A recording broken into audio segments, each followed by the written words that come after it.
नमस्कार दोस्तों।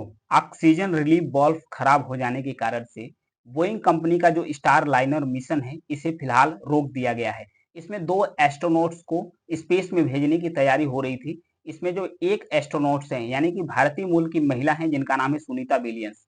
ये इस बार अगर पहुंचती हैं स्पेस में तो तीसरी बार होगा कि जो स्पेस की यह यात्रा करेगी। तो आइए समझते हैं जो स्टार लाइनर मिशन है इसके बारे में समझेंगे और साथ ही जानेंगे सुनीता विलियम्स के बारे में जो भारतीय मूल की महिला है।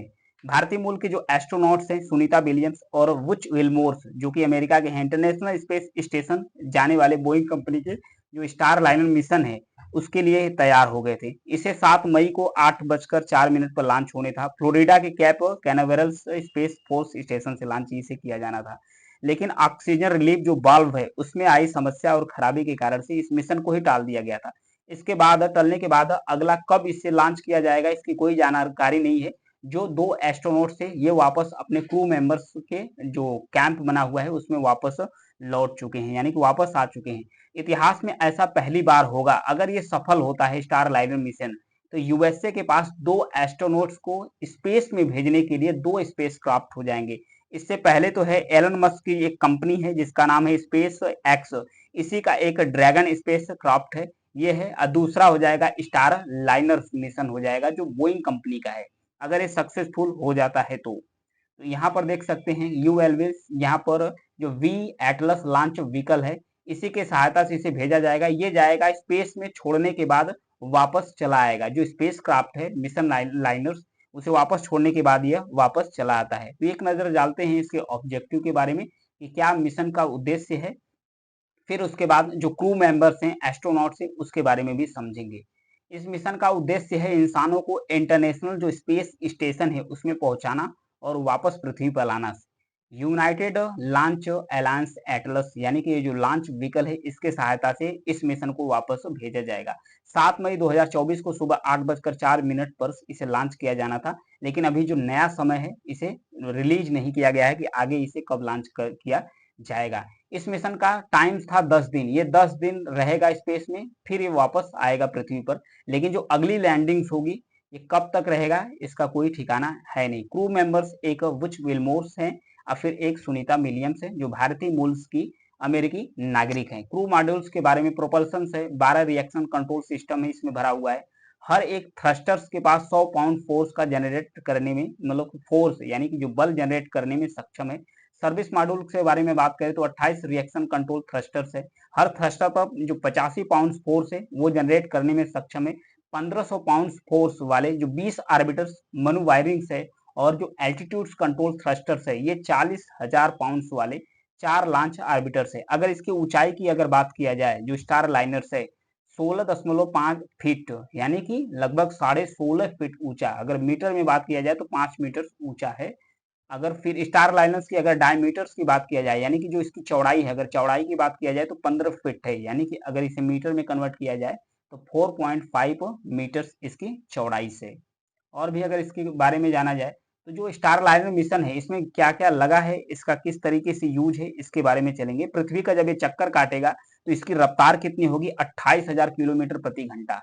28,000 किलोमीटर प्रति घंटा की रफ्तार से ये पृथ्वी के चक्कर लगाएगी। इसमें एंट्री कवर है, एसेंट्स कवर है, रीयूजेबल क्रू मॉड्यूल्स है कि इसको दोबारा से यूज किया जा सकता है, पैरासूट्स है कि जो एस्ट्रोनॉट्स है उसे आसानी से उतरने में खराबी के कारण ये आसानी से कूद सकते हैं। फॉरवर्ड हीट शील्ड है कि मतलब आगे इसे ठंडे करने की जरूरत है। लैंडिंग एयर बैग है कि मतलब किस तरीके से इसे लैंड किया जा सकता है। बेस हीट शील्ड है। फिर उसके बाद सर्विस मॉड्यूल है, लॉन्च ऑर्बिट इंजन है, 4 है इसमें लगे हुए। सोलर एरे है। सोलर एरे की मतलब कि इसे अलग से ऊर्जा की अगर आवश्यकता पड़ेगी तो जो इसमें सोलर एरे लगा हुआ है ये ऊर्जा जनरेट करेगा, इससे ये अपना काम करता रहेगा। United Launch Alliance Atlas V launcher vehicle के बारे में एक बार जान लेते हैं। इसमें आरडी 180 बूस्टर इंजन लगे हुए हैं जो लगभग 860,000 पाउंड का है। दो सॉलिड रॉकेट बूस्टर लगा हुआ है, प्रत्येक का जो अगर वजन देखा जाए तो इसमें 380,000 पाउंड है। Dual R L centaurs engine इसमें लगा हुआ है। डायमेंशन की अगर बात किया जाए तो इसमें एटलस वी स्टार लाइनर की जो कुल ऊंचाई है 171 फीट यानी कि 52 मीटर ऊंचा पर है। 52 मीटर की ऊंचाई पर इसे रखा गया है। ये लॉन्च व्हीकल है, लॉन्च करेगा और वापस आ जाएगा। तो आइए एक नज़र डाल लेते हैं, जो सुनीता विलियम्स हैं, जो भारतीय मूल की महिला हैं, इनके बारे में जान लेते हैं कि इनका क्या रिकॉर्ड है। इनका जन्म हुआ है 19 सितंबर 1965 को, ध्यान रखिएगा 19 सितंबर 1965 को। माता पिता की अगर बात किया जाए तो ओहियो में डॉक्टर दीपक और बोनी पांड्या के घर इनका जन्म हुआ था। अगर इनके एजुकेशन सिस्टम की बात किया जाए, इनका एजुकेशन किस तरीके से हुआ है, 1987 में फिजिकल साइंस में बैचलर ऑफ साइंस है, और 1995 इंजीनियरिंग में मैनेजमेंट में ये मास्टर ऑफ साइंस की डिग्री हासिल की। 1988 से नासा की एस्ट्रोनॉट्स और यूएस नेवी की रिटायर कैप्टन थी ये। एक्सपीरियंस की अगर बात किया जाए तो विलियम्स ने 2 मिशनों में अंतरिक्ष में 322 दिन बिताए हैं। 322 दिन 2 स्पेस मिशनों में मिलाकर ये 322 दिन वहां पर रुकी है। और फिर उसके बाद 322 दिन ये तीसरा इनका स्पेस मिशन होगा। कुल घंटों की अगर बात किया जाए 50 घंटे और 40 मिनट की 7 स्पेस वॉक भी ये कर चुकी हैं। और फिर वही एक नजर डालते हैं बिलमोर का। ये इनका एक्सपीरियंस है 178 दिन, यानी 178 दिन अंतरिक्ष में रह चुके हैं। बुच फिल्मोर बोइंग मिशन के कमांडर्स हैं। जन्म इनका हुआ है 29 दिसंबर 1962 को हुआ था, यानी कि ये भी 1-2 साल मतलब बड़े ही हैं। माता पिता यूजिन और फेव फिल्मोर। पालन पोषण इनका टेनेसी मास्टर जूलियट्स में हुआ था। एजुकेशन सिस्टम की बात किया जाए तो इलेक्ट्रिकल इंजीनियरिंग में बैचलर ऑफ साइंस और मास्टर ऑफ साइंस हैं। एविएशन सिस्टम में ये मास्टर ऑफ साइंस की डिग्री हासिल की है। United States Naval Test Pilot School में ये भी ग्रेजुएट्स किए हैं। अगर इनके एक्सपीरियंस की बात किया जाए तो सन 2000 से ही ये नासा के एस्ट्रोनॉट्स और यूएस नेवी के रिटायरमेंट कैप्टन है। विल्मोर ने 2 मिशनों में अंतरिक्ष में 178 दिन बिताए। ये भी 2 मिशन में 178 दिन स्पेस में बिता चुके हैं। और भी अगर जाने इसके बारे में, स्पेस स्टेशन के बारे में एक बार नजर डाल लेते हैं। स्पेस स्टेशन का मतलब कि एक घर कह सकते हैं स्पेस में होता है। इंटरनेशनल स्पेस स्टेशन, इसमें क्या क्या सिस्टम लगा हुआ है, ये किस तरीके से बनाया गया है, इसमें भी डालते हैं। अगर इसके रफ्तार की बात किया जाए तो ये पृथ्वी के चारों तरफ चक्कर लगाता है। 28,000 किलोमीटर प्रति घंटा की रफ्तार से ये चक्कर लगाता है। फिर इसमें 6 स्लीपिंग क्वार्टर्स है, मतलब 6 सोने का क्वार्टर में, 2 बाथरूम है, एक जिम भी है, 360 डिग्री व्यू दिखने वाला विंडो भी है। इसमें वे विंडो है जो 360 डिग्री, मतलब कि चारों तरफ आसानी से इसमें देखा जा सकता है। इसे बनाया किसने है, किस तरीके से बनाया है, इसके बारे में भी एक बार जान लेते हैं। कैसे जानेंगे? अमेरिका की स्पेस एजेंसी है जिसका नाम है नासा। अमेरिका की एजेंसी है स्पेस एजेंसी जिसका नाम है नासा। और यूरोप की स्पेस एजेंसी है जिसका नाम है यूरोपीय स्पेस एजेंसी यूएसए। जापान की स्पेस एजेंसी है जिसका नाम है जॉक्सा जाक्सा है। फिर रूस की स्पेस एजेंसी रोसकॉसमोस है, रोसकॉसमोस है। फिर कनाडा की स्पेस एजेंसी है सीएसएस, यानी कैनेडियन स्पेस एजेंसी। ये सारों ये मतलब कि ये 4-5 जो देश हैं, इनकी स्पेस एजेंसियां मिलकर स्पेस स्टेशन को बनाई है। नवंबर सन 2000 से स्पेस स्टेशन ऑक्यूपाइज, यानी कि यहाँ पर कोई ना कोई एस्ट्रोनॉट्स जो हैं कंटिन्यू वहां पर रहते हैं, यानी कि सन 2000 से ही कोई ना कोई एस्ट्रोनॉट्स हमेशा वहां पर रहते हैं।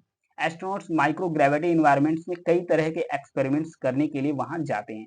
माइक्रो ग्रेविटी क्या है कि मतलब स्पेस जो होता है, स्पेस में तो होता नहीं है, स्पेस में तो जो ग्रेविटी है वो तो दिखता नहीं है, लेकिन फिर भी उसमें जो माइक्रो ग्रेविटी है वो इसमें डाली जाती है कि वो आसानी से वहां पर सर्वाइव कर सके, इसलिए वहां पर माइक्रो ग्रेविटी लगाई जाती है। फिर उसके बाद इंटरनेशनल स्पेस स्टेशन की करीब अगर स्पीड की बात किया जाए तो 88,000 किलोमीटर प्रति घंटा है, जो मैंने बताया।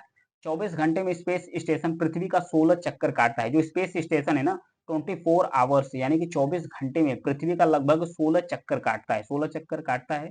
और यह पृथ्वी से करीब 400 किलोमीटर की ऊंचाई पर है, यानी कि जो हमारा यहाँ पर अर्थ है, कह सकते हैं यहाँ पर अर्थ है, तो इसकी अगर 400 किलोमीटर की ऊंचाई पर जाएंगे तो उसी पर हमारा स्पेस स्टेशन टिका हुआ है।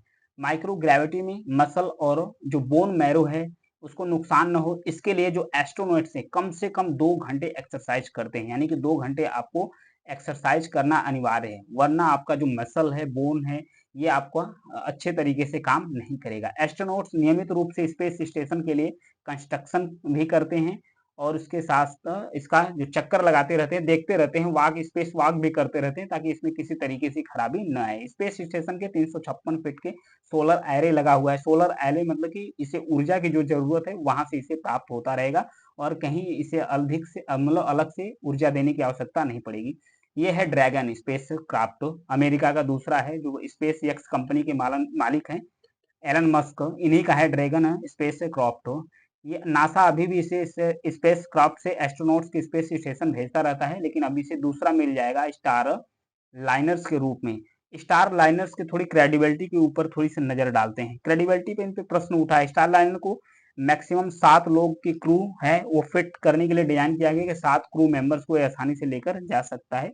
इसमें कुछ और भी सवाल हैं, कुछ इसके साथ घटनाएं भी हुई हैं, उसके बारे में भी इसमें पूछा जा रहा था। मतलब कि कई सारे मिशन थे।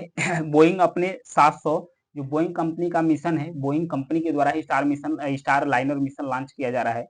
तो इसके और भी कई मैक्स विमान है, मैक्स जो विमान है उसमें लगभग 737 जो क्रू विमान से ये विवाद में है। विवाद में इसलिए है कि 2018 में इसका इस्तेमाल शुरू हुआ था, उसके बाद से ये हादसे का शिकार होना शुरू किया था।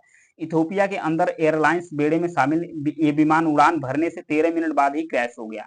मात्र 13 मिनट बाद ही क्रैश हो गया। इसमें लगभग 189 लोगों की ऑन द स्पॉट मृत्यु हो गई। उसके बाद 2019 में फिर हादसा हुआ, 157 लोग मारे गए।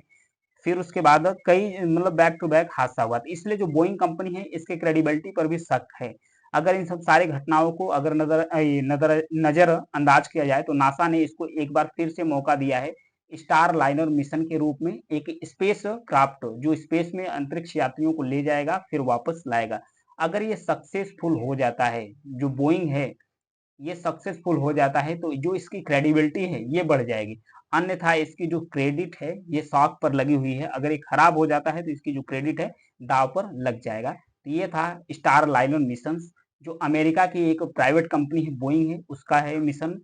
फिर अगर ये सक्सेसफुल हो जाता है तो अमेरिका के पास दो हो जाएगा, दो स्पेस क्राफ्ट हो जाएगा जो स्पेस में स्पेस यात्रियों यानी अंतरिक्ष यात्रियों को ले जाएगा फिर वापस लाएगा। इसमें एक भारतीय मूल की महिला है सुनीता विलियम्स, ये भी इस बार जाएंगी वो आएंगी। अगर ये एक बार इस बार फिर जाती हैं तो सक्सेसफुली ये तीसरी बार स्पेस में जाने वाली भारतीय मूल की अमेरिकी नागरिक बन जाएगी। ये थी न्यूज। Thank you.